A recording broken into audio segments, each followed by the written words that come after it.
तेजस्विनावधीतमस्तु मा विद्विषावहै। ॐ शान्ति शान्ति शान्तिः। ॐ शन्नो मित्रः शं वरुणः शन्नो भवत्वर्यमा शन्न इन्द्रो बृहस्पतिः शन्नो विष्णुरुक्रमः।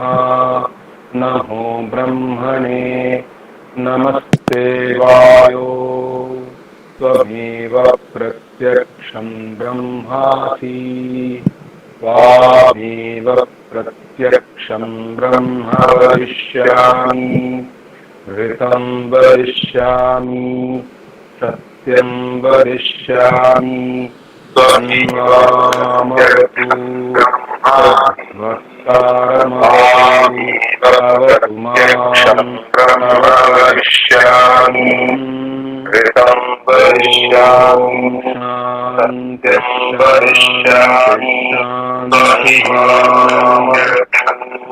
ॐ भद्रं कर्णेभिः शृणुयाम देवाः भद्रं पश्येमाक्षभिर्यजत्राः स्थिरैरङ्गैस्तुष्टुवागुंसस्तनूभिः व्यशेम देवहितं यदायुः।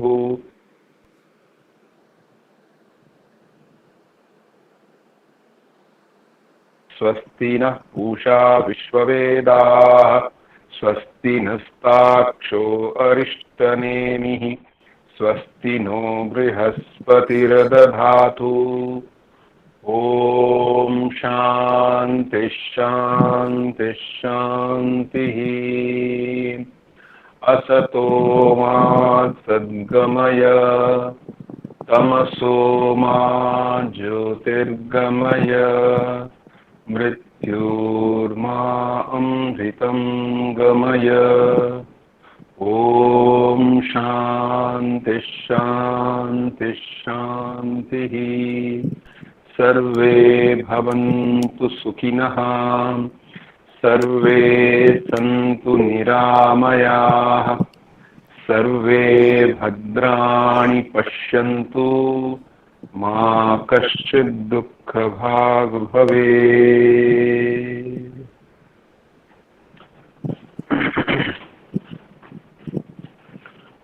We shall begin by reading a paragraph from Swamiji's teachings.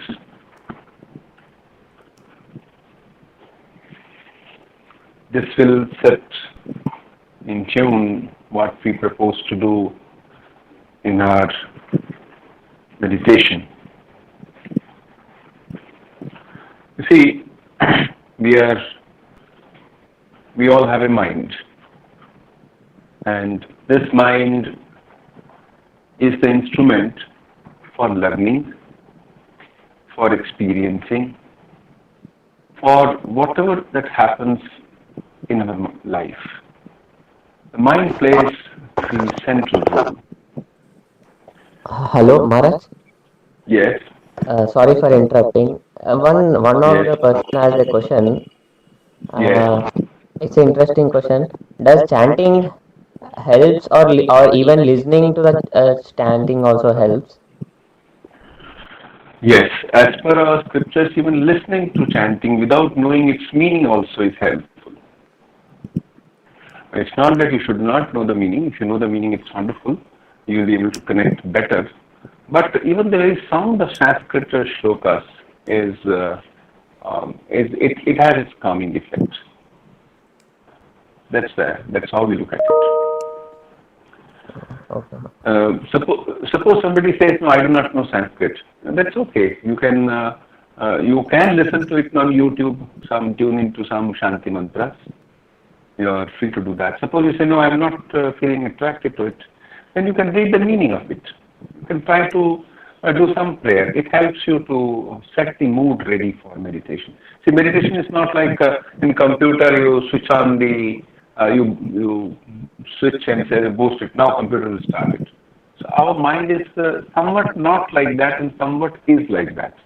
It is not like that because, after all, the mind is scattered. Generally speaking, mind has its own different directions into which it is thinking. So it takes time to build up a mood to come back to meditation.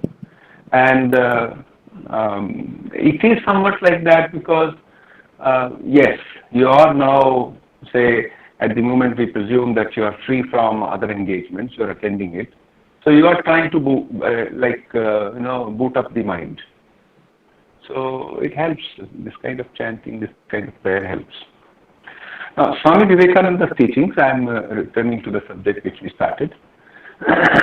He says in his famous Raj Yoga book that mind is like an instrument. And this instrument, we must know how to operate. So I'll read a paragraph or two from Swamiji's teachings. Swamiji teaches, we hear, be good and be good and be good, taught all over the world. There is hardly a child born in any country in the world who has not been told, do not steal, do not tell a lie. But nobody tells the child how he can help doing them. Talking will not help him. Why should he not become a thief? We do not teach him how not to steal. We simply tell him, do not steal. Only when we teach him to control his mind do we really help him. All actions, internal and external, occur when the mind joins itself to certain center called the organs. Willingly or unwillingly, it is drawn to join itself to centers, and that is why people do foolish deeds and feel miserable, which, if the mind were under control, they would not do. What would be the result of controlling the mind? It then would not join itself to the centers of perception, and naturally feeling and willing would be under control. It is clear so far. Now, is it possible? It is perfectly possible. Unquote. This is what Swami Vivekananda said, that we have to first of all learn to check our own tendencies, our own mind. See, mind has got tendencies. Why does it become happy or unhappy? You will find a great deal of it is happiness is because its desires are fulfilled. Now, if a situation comes when the desires are not fulfilled, or what we did not want to happen, that happens. So mind becomes terribly upset because it wants only what should go in its own favor of happiness. So we have to learn how to disengage the mind in order to become truly, to develop an unconditional happiness, an unconditional joy within. And this requires that we understand the mind, how the mind inwardly creates its own attachments. As Swamiji is saying here, willingly or unwillingly, the mind is drawn to join itself to centers. Now, what is the meaning of centers? Which means just as we have our body and senses, likewise our psychic world, into which we have our mental world, has its ways of it has 5 doors of perception: the eyes, the ears, and the mouth, and the nose, and etc. So these doors of perception, they get all the feeding for the mental world. So suppose you keep watching a negative news channel throughout the day, you will feel very restless at the end of the day because you have been feeding your mind with something which is fearful, which is not very positive. Or you suppose to be reading a crime novel before you go to bed. It may be entertaining to some people, but then it is very harmful because you are thinking of the negative side of the human personality. When you lie down, your mind is quietly thinking of all the crime that has taken place, or all the planning and all the spying and all the ghastly violence that might have taken place in that novel. So that has got impact on the mind. We should see, therefore, first of all, that we should not let this kind of negative thinking to enter into our mind. We have the choice. We can make a proper choice. This choice making is a special quality of the human beings, and if we don't do it, we don't use it properly, then no one is to blame. One more paragraph I'll read, then we'll further discuss and then sit for meditation. Swami Vivekananda teaches, before we control the mind, we must study it. We have to seize this unstable mind and drag it from its wanderings and fix it on one idea. Over and over again, this must be done. By power of will, we must get hold of the mind and make it stop and reflect upon the glory of God. The easiest way to get hold of the mind is to sit quiet and let it drift where it will for a while. Hold fast to the idea, I am the witness watching my mind drifting. The mind is not I. Then see it think as if it were a thing entirely apart from yourself. Identify yourself with God, never with matter or with the mind. Picture the mind as a calm lake stretched before you, and the thoughts that come and go as bubbles rising and breaking on the surface. Make no effort to control the thoughts, but watch them and follow them in imagination as they float away. This will gradually lessen the circles. For the mind ranges over wide circles of thoughts, and those circles wide ever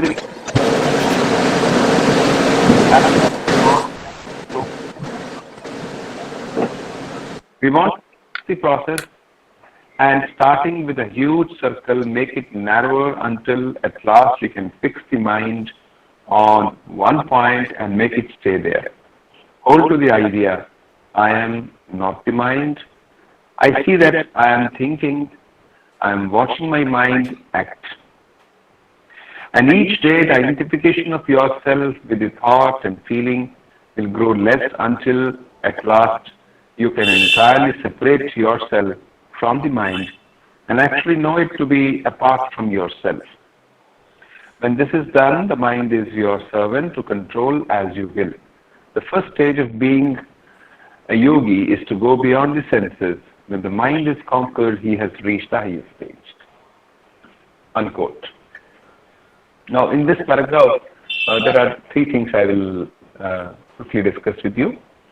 First of all, Swamiji says that before we can control the mind, we should study it. It sounds so much to our common sense. Whatever we want to handle, we must know how it operates. Suppose you know how do you want to type a letter on your Word. If it is a Word file, you must know how it operates. Similarly, how does the mind work? So first of all, you must try to understand. First thing Swamiji says, in order to do this mind control, he says that we must try to restrain its wanderings. So mind wanders. However powerful a person may be in his intellectual capacities and achievements, let him sit quietly for a while. Close the eyes. Look at it, how the mind wanders. Mind thinks of the past, the events that have happened recently or much behind, say a few years back or a few months back. It's all stored up there and the mind thinks about it. Or it immediately jumps to the future. Immediate future or very distant future.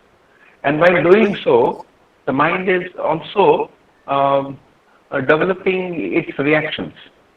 It's the reaction of fear, of worry, anxiety, or an imagined happiness, an imagined security or insecurity. The mind is constantly busy with this kind of handling of various states which are arising in it. The second point that we must try to, Swami Vivekananda says, by power of will we must get hold of the mind. Third thing is a technique which Swamiji is speaking of. And all of us can make use of that technique. Swamiji says, try to assume the attitude of a witness. Now, one witness meaning that we have in mind is that of a person who goes to a court. So he is a witness. But there's another meaning that you are just an observer, an onlooker. So here that second meaning becomes more applicable. Just watch how the bird is moving. Have you sat under the sky sometimes, watch how the clouds are coming, different shapes of clouds. Sometimes the wind is strong, they come very fast. Sometimes very heavy clouds, sometimes dark clouds, sometimes white clouds. You're just observing, watching. Assume the same attitude with regard to your thoughts. Like you are the infinite sky in which the thoughts are coming and going. You are not the thoughts. This is a mental practice. This identify yourself with God, Swamiji says. Now this idea of God which Swamiji speaks of, it's a very long subject, but to make it relevant to our discussion here, we are not going into the discussion of whether to believe in God or not to believe in God. The idea of divinity that is there in the Vedantic scriptures.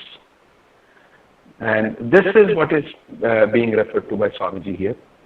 So he says, we are all divine, we are all consciousness, pure Chaitanyam, as it is said in Sanskrit. We are pure consciousness. So try to identify that you are the pure consciousness, which is full of joy, which is full of existence. It has no death. It has no birth, no death. It has no suffering. Identify yourself with that. And look at the thoughts which come and go.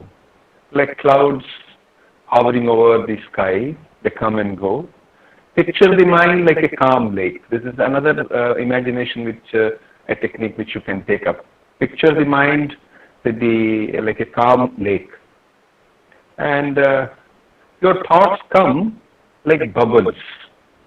Now, the moment a bubble comes, it produces a circle. And circle goes on expanding till it reaches sometimes the very entire surface of that water.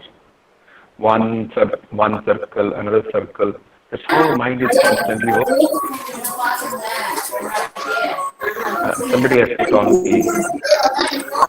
Please.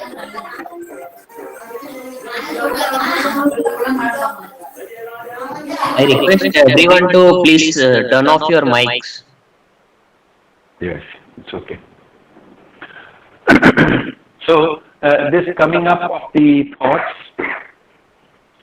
coming up of the like bubble-like thoughts, it producing a circle, until that it disturbs the whole mind. That's a thing which we all experience. And Swami Vivekananda is saying that we want to reverse the process. And we should come back to the center, not to the expanding circle, but to the center. This is known as, the circle idea is called in Sanskrit as vritti. Vritta means circle, vritti. Like a circle it is producing. It says, now come back to the source of your thoughts. Try to feel that you are not this thought, I am not the mind, I see, I think I am watching my mind act, but I am not my mind. Then by this constant practice, let's say you daily have a practice like this, this will help you to reduce the number of thoughts that come in your mind. And then slowly you separate yourself from the mind and actually know that it is that you are separate from yourself. Yourself means your own mind. When this is done, the mind is your servant and it will be easier to control you, control the mind at will. The first stage of being a yogi, by a yogi is not meant necessarily a hatha yogi, one who does a lot of asanas. Well, that's also one part of the yoga. But here yoga in a larger sense. But is to go beyond the senses to control the senses. And when the mind is conquered, a person has reached the highest stage of the mind control. So this is about Swamiji's teachings about meditation, about mind. We have just touched here for our building up a mood for meditation. So let's have our guided meditation session now. I request everyone to sit straight.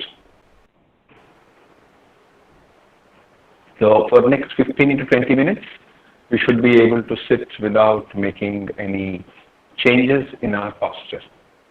We should be able to sit quietly, comfortably.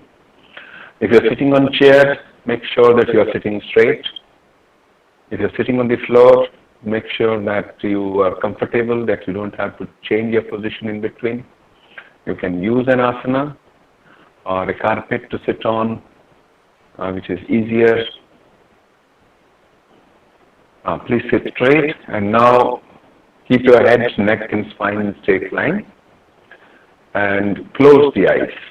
For the next 15-20 minutes, we shall try to keep the eyes closed, and then we shall quietly open it. Until then, sit quietly, without movement, with your spinal column straight and eyes closed.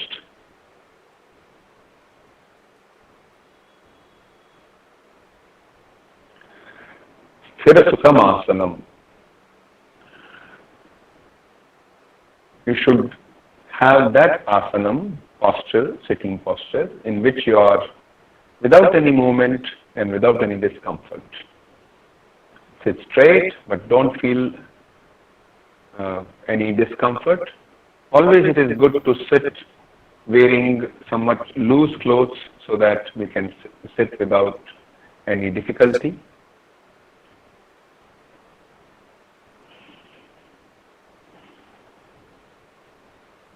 As you sit straight, bring your mind to the present moment.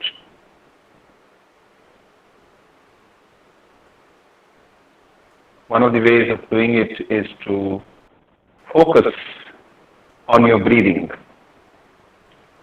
Breathing is a subtle mechanism that is constantly connecting us with the external world, with our life force. It's like a bridge between the external world and our life.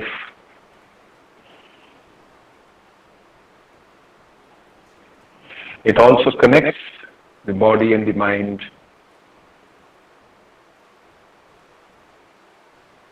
So breathing is happening. Right now it's happening. So we'll focus on your breathing. First of all, take a long breath and fill your lungs with the air right up to the belly. And then release, exhale slowly.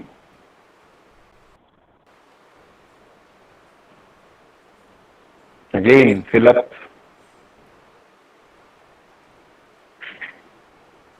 And slowly exhale.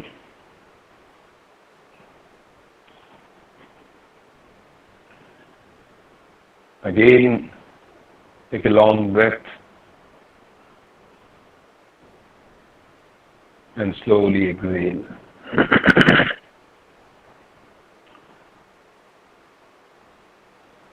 Now let us relax. Breathe normally. Consciously think of the breathing. Be conscious of your breathing.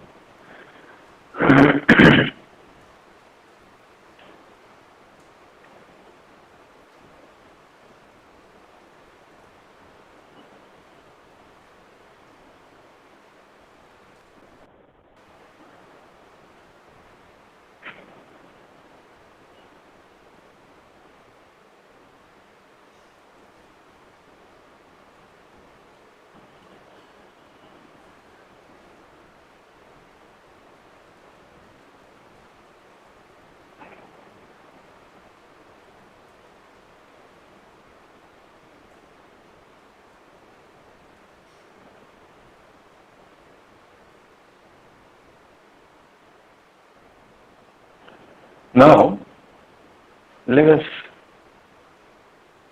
calm the mind by another practice.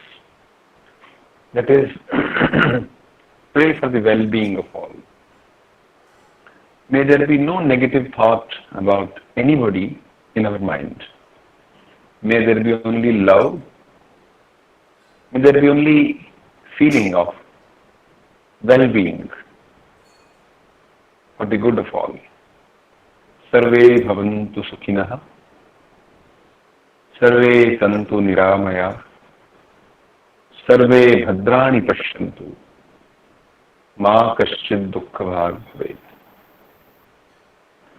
May all be free from misery. In today's world, when we are passing through a difficult time, let us send our prayers for those who are afflicted.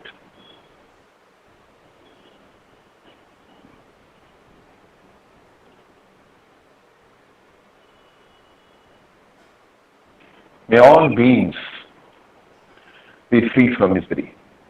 May all beings be happy, be healthy. May they be all filled with joy, goodness, and well-being.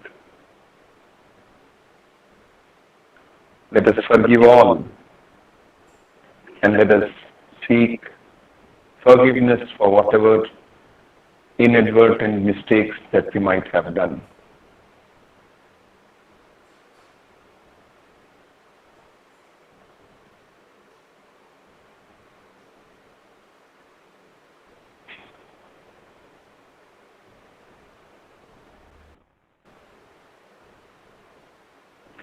Now feel that you are sitting here for meditation.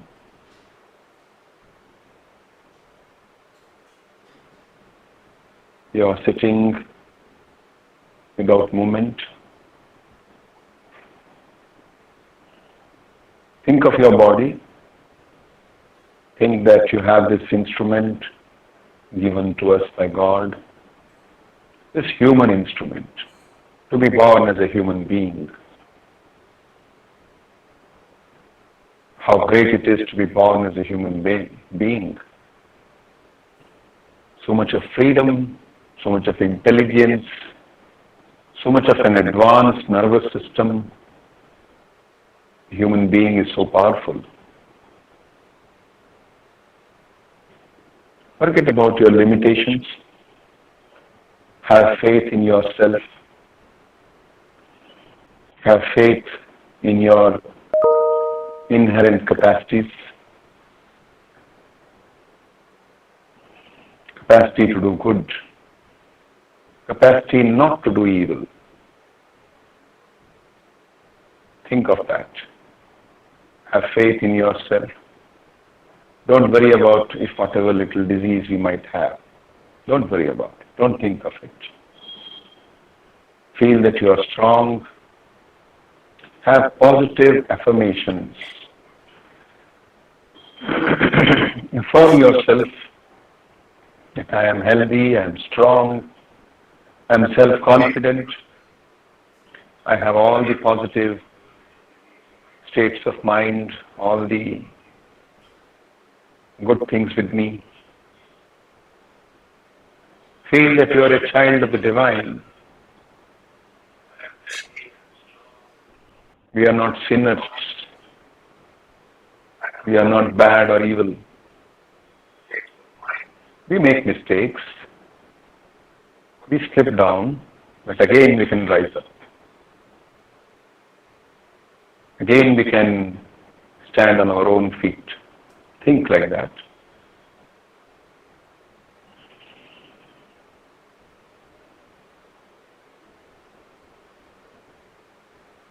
Think that you have got strong limbs.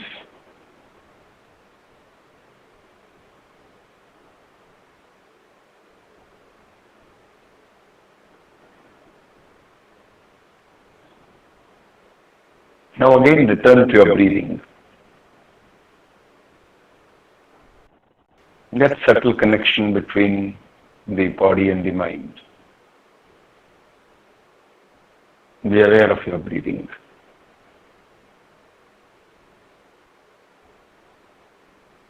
May the blessings of all the great spiritual giants of the world, of all traditions, may they be upon us.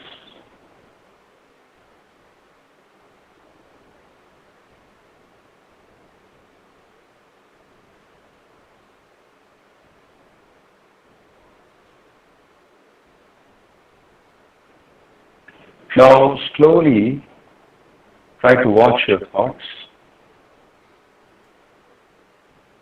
how your thoughts, your mental world is constantly generating thoughts about various experiences or desires, things which have happened or which are yet to happen. Feel that you are separate from your thoughts. You are distinct. Just as when we watch the clouds pass by the sky, watch your own thoughts. In the beginning it may be a bit hard to do so, but never mind, through constant repeated practice we can master this. Watch your thoughts.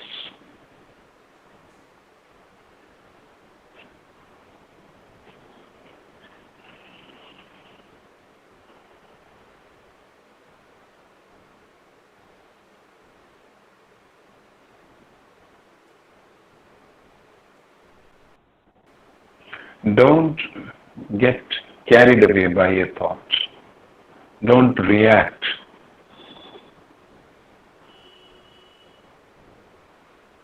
Don't react either positively or negatively. Be detached.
Now as we practice this gives us some inner relaxation, that we are not our thoughts of worry, anxiety, they are separate from us. And now, as the next practice, let us try to fix the mind. In order to fix the mind, we must have something to fix on. So think of in the center of your chest. Let us imagine, let us visualize. And this visualization is a great help. That you have a light burning within you, a divine light. Or you want to think of a flower, you can think of a flower. Or you can think of the image of a god or a goddess as a representative of that light, the divinity. You can do that. Think of it in the center of the chest and see that the mind is focused on that. Just like you have a torch, and the torch is focused on a point.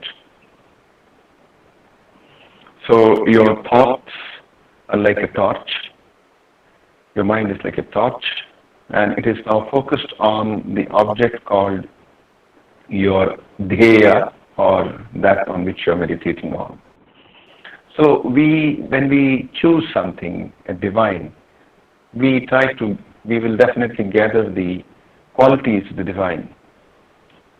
So if we meditate on goodness, we absorb goodness. We think of love, divine love, we absorb divine love.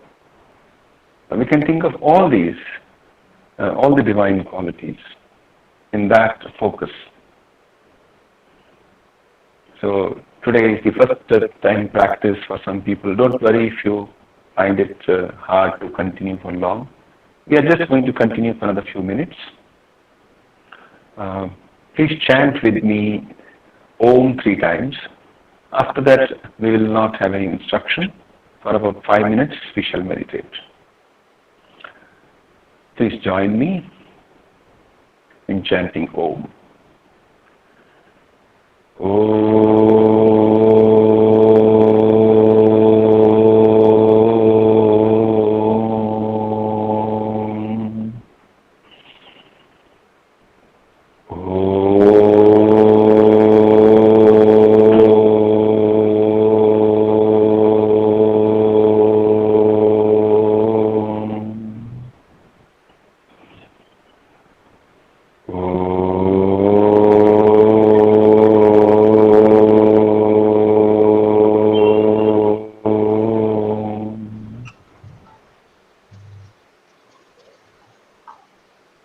Now let us try to remain focused, fixed on our object of meditation. For a few minutes, at the end I shall say Shanti and we will conclude.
We shall conclude by chanting Shanti 3 times.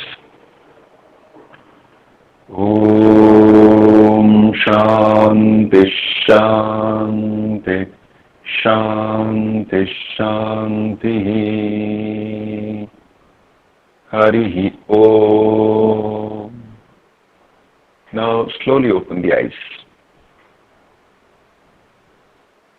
As we open the eyes, let us pray for the well-being of all and feel the inner peace and joy that wells up through the calmness of mind.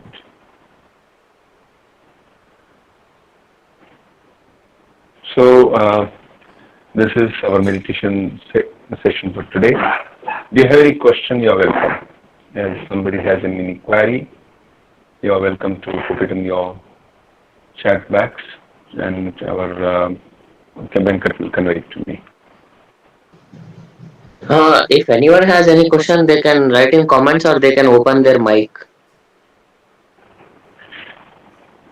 There is a question in comments, Maharaj. Yes. I was practicing mindfulness, observing my thoughts. After a week, my thoughts got reduced, but I was seeing some colors and a light blazing out of the center of my eyebrow, and it never happened again. Is that normal? You see, different traditions have got different approach to the idea of meditation. Don't worry about these little psychic things that you might experience. It's very important not to pay attention to them, because then they are like diversions. They are not supposed to be what we will be seeking. So we should rather focus on that this mind is becoming calm, and I am now undergoing a transformation within. See, the real purpose of meditation is this inner transformation. Transformation of the character, of our tendencies. Suppose a person says that he has been meditating for long and he sees some light and he hears some sound. It's commendable that he is doing it, but the real purpose of meditation is not this. The real purpose is because it's your private thing, whatever is maybe happening to you. But there is another side of your personality, which is, are you undergoing a change? Have you become more truthful? Have you become more self-controlled? Is your speech improved in the sense there is more of gentleness in what you say? There is more refinement. Similarly, are you strong? Are you feeling mentally strong? Or if anything happens, you lose your self-confidence. These things are more important. So don't worry about whatever experiences you may have undergone. Right now what is important is that you should try to calm the mind, and that will bring the transformation in the character. Okay. Thanks, Maharaj. Next question. Can meditation help cure diseases? Well, whether meditation has a health benefit is a question which is often asked. According to medical science, yes, it helps. But we are not experts in that. Even if the meditation helps in improving the health, that's only a secondary byproduct. Please remember it. That's not the main purpose of meditation. It may help, and there are a number of books which speak of the studies done, how meditation calms the mind and how a calm mind helps to cure diseases.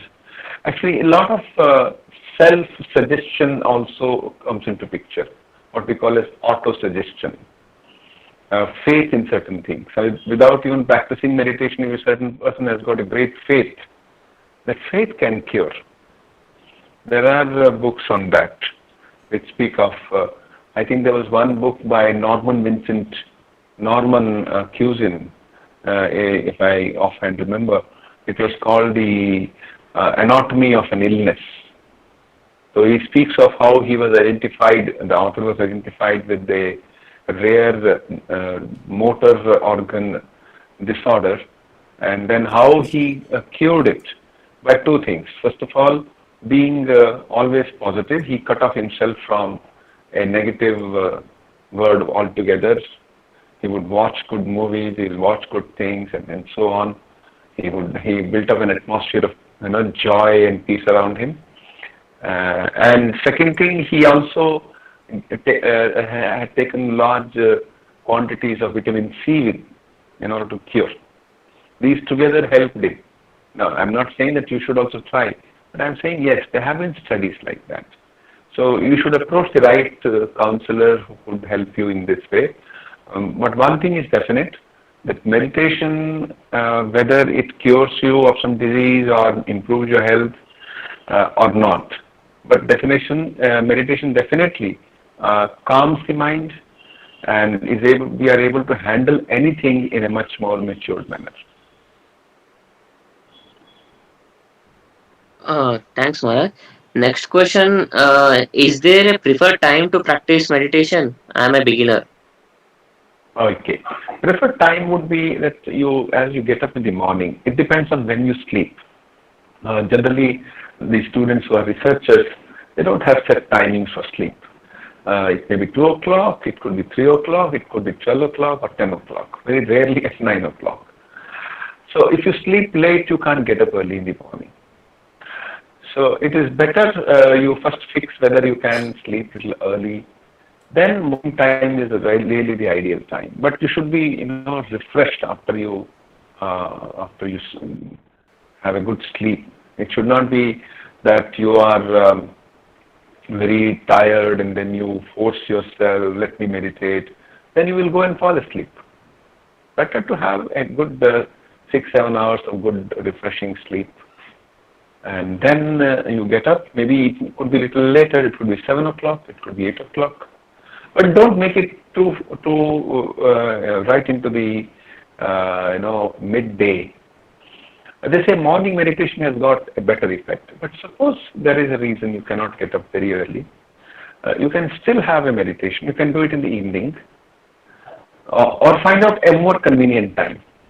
But try to fix a particular time and do meditation on that time. It's just like fixing a time for your, let's say, coffee. If you take coffee or if you take tea, you fix a time, and at that time you will feel an urge for coffee or tea. So it's something like you will feel an urge to meditate. The mind will automatically become calm because it is used to that. And say, oh, there's a time for me to meditate. That will help you. So it could be in the evening also when the sun is setting, but even that's a bit difficult. So before you have the night dinner, you can sit for about 15 minutes. You will have to find out your own individual situation, your preferences. But generally speaking, morning time is an ideal time. Or in the evening when the sun is setting, is the ideal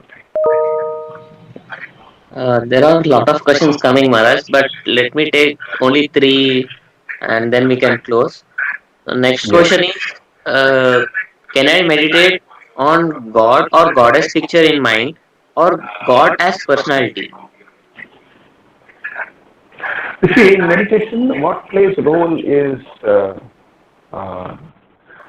imagination. But there is a small difference. When we use the word imagination, we say, oh, you are something fake you are meditating on. Not like that. See, visualization is an important faculty of the human mind. Now, when you are a scientific researcher, you are using your power of visualization. Along with that, you have got certain facts, which you come up with an experiment. So likewise, in meditation, we use a certain image. Let's say you meditate on Lord Ganesha. Okay. Use it. Use that image as object for your meditation, and think of the divine qualities of Lord Ganesha. And in fact, in the Hindu tradition, it is said that you could, in fact, think of him as the all-powerful, as the repository of all great qualities. So there are infinite number of forms, but I need not go on changing those forms. I just stick to one form, and that form is called Ishta Devata. The Ishta Devata, the Devata which is very Ishta, or I like. For some people it is Ganesha is the Ishta Devata, some Krishna is the Ishta Devata. So you can meditate on any of these forms, but fix it one. Generally speaking, they say this liking for a particular god or goddess, it comes from your own personal tendencies also. They say, in Sri Ramakrishna used to say, those who are attracted towards jnana or knowledge, they find it attracted towards Shiva to meditate on. Those who are attracted towards bhakti, they like to meditate on Vishnu or forms of Vishnu. So this is a science in itself. So it is sufficient for us to have a particular image. It could be the image of a god or goddess, or it could be even the image of a great acharya. One could meditate on Shankaracharya and try to fix your mind again and again. So it is called, the human, the anthropomorphic type of symbol or non-anthropomorphic. So non-anthropomorphic means non-human form, like somebody meditates on swastik. It is not a symbol, the human type, it is a non-human, but even fine. But in the human symbol, it's easier. You develop bhakti, you develop love and affection, because you are also a human being. So it's easier to meditate on that form. Okay, and next question, Maharaj. Is there more advanced level as steps and techniques, or the same meditation goes to advanced level? See, meditation as such is just like you learn an art. You learn an art. Say, let's say the art of tabla. You go to the tabla teacher, and the tabla teacher shows you how you put your fingers on the tabla surface and teaches you certain basic things. So in a way, it is a primary thing. It is not advanced. But the same thing you keep improving on with your constant rehearsal, your constant practice. You develop a deeper sense of playing tabla. In the same way, you begin with certain meditation techniques. It is not change in technique that will help. It is the concentration. Certain understanding of meditation will definitely help. So it is said, alongside your meditation, you can also read from the scriptures, you can read from the Bhagavad Gita or authentic books on meditation. That will help you to develop some more insight. And also keeping good company or repetition of God's name. All these things help you. Basically, it is the same. But with concentration. Okay, Maharaj. Next question. What should be done if negative thoughts appear while meditating? Coming of the negative thoughts in meditation, well, this is an issue which everybody faces. See, negative thoughts are inbuilt in our thinking. Neuroscience, they call automatic ANT, automatic negative thinking. Don't worry about it. It goes away. So don't worry. As unreal or not very important. Don't struggle with that. Don't give a frontal attack to that. That's very because they're like chewing gum. So remember how you take out the chewing gum, you take it out, you put it here, you get stuck with this. You put it somewhere else, it will get stuck there. So better just throw it out. Don't care about it. This is called udasinata. In yogic language, it's called known as udasinata. Being very indifferent. It's there. Just like you were passing by the road and there was an open gutter and a strong stench came near your nose. And what did you do? You took some kerchief and you covered your nose with that. Then you walked off.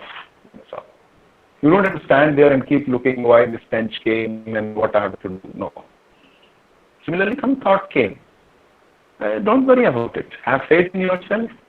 Have faith in your divinity. Don't worry about the negative thoughts. Have faith in yourself. That's very important. Have a very positive self-image because we are positive. In the Upanishad it is said, Shunvantu Vishve Amritasya Putraha. Listen ye all who are children of immortality. So the Rishi is calling everybody as a child of immortality.